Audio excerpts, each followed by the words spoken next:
Ministre de la culture et de la communication ci gannaaw conférence de presse bu ministre de la santé dafa annoncé benn fonds de soutien au secteur de la culture. yow ngay acteur bu ñu ràññee fii ci biir réew mi nan nga gisee fonds boobu ñu mettre à votre disposition. waaw di ko rafetlu rek puisque xam nga le président waxoon na ko yàlla dogal na ministre de la culture di ci dox.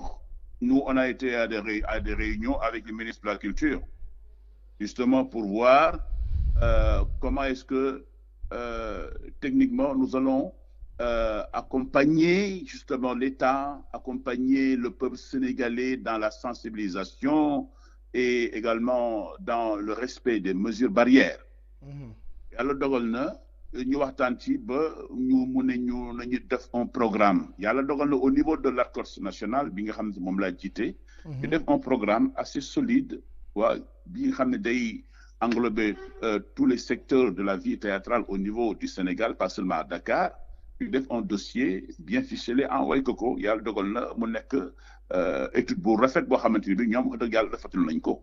alors lii nga xamante ni am na président def ko. ma dellu si waat ci président moom ci boppam def na lu ko war. digga woon na ko def na ko parce que loolu mooy kàddu kilifa. digga woon na ko def na ko. alors léegi secteurs yi nga xam ne ils sont impactés ci wàllu Covid-19 bi c'est surtout le secteur de la culture.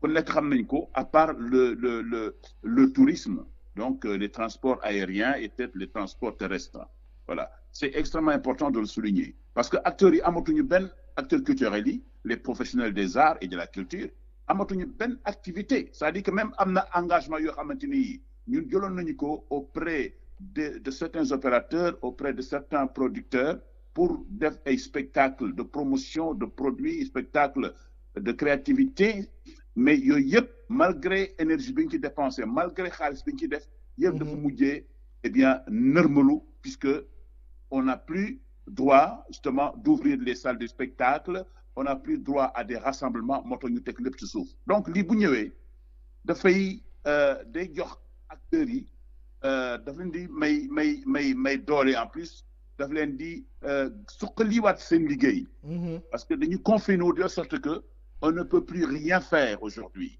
rien du tout effectivement alors effectivement ñu koy rafetlu bu baax a baax sur le plan du théâtre je pense que am nañu réunion boo xamante ni bii war nañ ko amal normalement avec les autorités du ministère de la Culture dès demain en tout cas nous qui sommes déjà dans le secteur du théâtre am nañu waxtaan yu muy def ak donc ministère de la Culture demain pour seet justement yan stratégie la ñuy war a mën a jël pour que bon ba mu nga xam ne c'est destiné au théâtre d'abord naka la ñu koy doxalee li nga xam ne c'est destiné aux autres arts comme les arts visuels comme le cinéma non yooyu day concerner ñi nga xamante ne ci domaine boobu la ñuy liggéey mais je sais que ne aujourd'hui jox nañu tey le ministère de la Culture jox na tey pour véritablement taxaw ci li nga xamante ne président wax na ko parce que nee na il faut pas que ñu xaar il faut que tout de suite qu'on mette le processus vraiment de mise en place eh bien de ce fonds-là pour soutenir les acteurs de la culture soutenir et des les arts. artistes mais monsieur Faye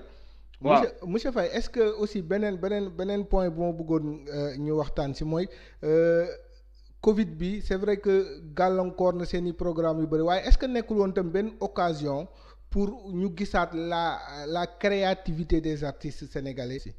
Absolument parce que effectivement dañu wax ni il y a quelque chose de bon à tout malheur.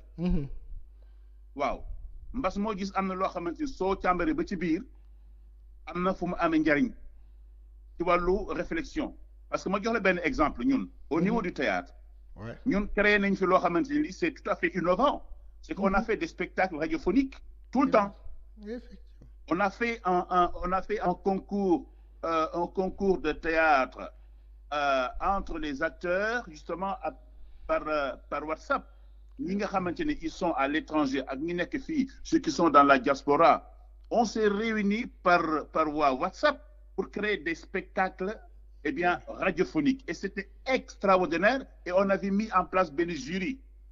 Bon, on a mis en place un jury et on a mis en place des prix. Okay. On a mis en place des prix. Vraiment, ça a permis aux gens de travailler, de réfléchir, d'être chez eux, d'envoyer un audio, nous corriger audio. C'est parce que justement, ils voulaient gagner des prix. On a mis ces prix-là et c'est quelque chose d'extraordinaire. Alors, moi aussi, les gens ont communiqué également via Facebook et genre festival yo xamanteni wala ay énoncé wala je sais pas ay forme de sensibilisation via WhatsApp. C'est tout à fait de la créativité et c'est innovant et ça a permis également à ceux qui aux gens de la plume justement de travailler, d'écrire des textes de théâtre, de faire de la poésie, de faire de la mise en scène, eh bien de la théorie, hein? Ils ont donné des cours de formation en ligne. Ok. Lolo vraiment c'est quelque chose d'extrêmement innovant parce que lolo gars yi daawuñu kon xalaat. C'est innovant, oui. Mais aussi am na benn kii mooy yooyu bu amee da ngeen koy vulgariser nit ñi xam ni yéen a ngi liggéey bu exceptionnel. waaw loolu am na effectivement c'est que xam nga bu dee groupe nii ay groupe plateforme WhatsApp xam nga bon tu peux pas mettre tout le monde, tu peux pas mettre une centaine de personnes, c'est compliqué. Mais on prend par exemple un lot de 40 ou de 50, ce sont des artistes, ils se regroupent, ils forment de petites cellules de théâtre de 3 personnes, de 4 personnes. Et c'est extrêmement important. Alors, d'ailleurs, au sortir de ça, affaire le Boha Mentelibi, on va le vulgariser davantage. Parce que innovation, le Boha Mentelibi, vraiment à bout de fin. Wow. Voilà. Donc, et puis ça a permis aussi, artistes qui ñoo fi nekkoon démb barki démb kenn déggatul woon ñu invité leen ci plateforme yi léegi gars yi di leen poser ay questions ci seen jaar-jaar ñoom ñu joxe ay conseils aux jeunes artistes de la jeune génération di joxe itam di wane di différence bi entre le théâtre d'hier et le théâtre d'aujourd'hui parce que ñoom loolu ñu dundoon le théâtre d'hier pour que jeunes yi mën a comprendre également. Je pense que loolu nekk na affaire boo xamante ni lu am solo la. On l'a développé et c'est extraordinaire. D'ailleurs, même demain vendredi, on a un invité, Moy Dougou, qui est plateforme B. Et puis, débat intéressant, 3 heures de temps les durées. Ok. 3 heures de temps. Ok. Mu nekk ay initiative yu rafet à saluer quoi. Mais aussi, oui. beneen bi Pa Faye, xam naa fa la ñuy daanalee mooy dañu yàgg les acteurs de la culture du théâtre dañu yàgg wax le déficit de formation des acteurs, de certains acteurs. Est-ce que temps bi permettre na leen ngeen combler ce gap? Ma ñun par exemple kuréel bi may jiite di ARCOT de façon très régulière dañuy def ay formation boo demee Pikine wala nga dem Guédiawaye wala nga dem Rufisque wala nga dem Dakar même wala nga dem Thiès, Saint-Louis toutes les semaines les artistes se regroupent eh bien 2 fois ou 3 fois dans la semaine pour faire des ateliers de formation ak ñi nga xamante ni dañu doog a yëg si ci métier bi bëgg ku leen jàngal. Alors il y a des experts au niveau de chaque région ñoo xamante ni ñooy former ñi nga xam ne ñoo doog a ñëw. Nous on a de cesse de former tout le temps des comédiens, des jeunes qui viennent d'arriver et surtout que avec les séries qui passent dans les médias ou dans les télévisions, la plupart ña fay dugg ñëpp xam nga defuñu formation de théâtre.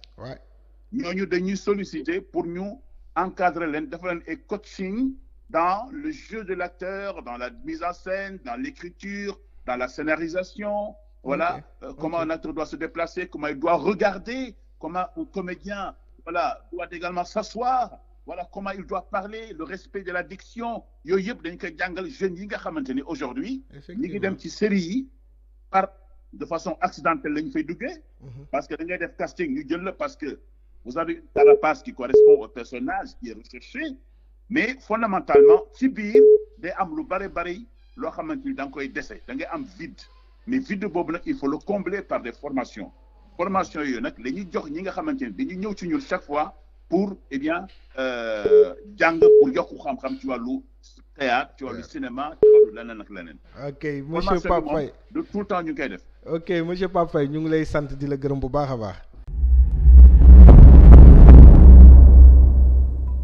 cheetetetet mais yow sawaay yow fu ñu la fekk yaa ngi ci kanamu ordinateur bi wala sa kanamu tablette ba sa téléphone portable lu xew mais damay lire ay information waaw xoolal boo bëgg am ay information yu leer nañ et en temps réel duggal ci www.senegal7.com ay information yu wóor man de maa ngi application Sénégal 7 lépp lu xew dama koy jot ci sama téléphone ci tàng bi te nag application Sénégal 7 am ko yomb na da ngay dugg ci Play Store wala Apple Store nga télécharger ko rek xam li xew ci réew mi ak la xew ci bitim réew te nag dara du la ci umpu. Vous voulez des informations en temps réel? Cliquez sur www.senegal7.com. Sénégal 7, le roi de l'information en temps réel.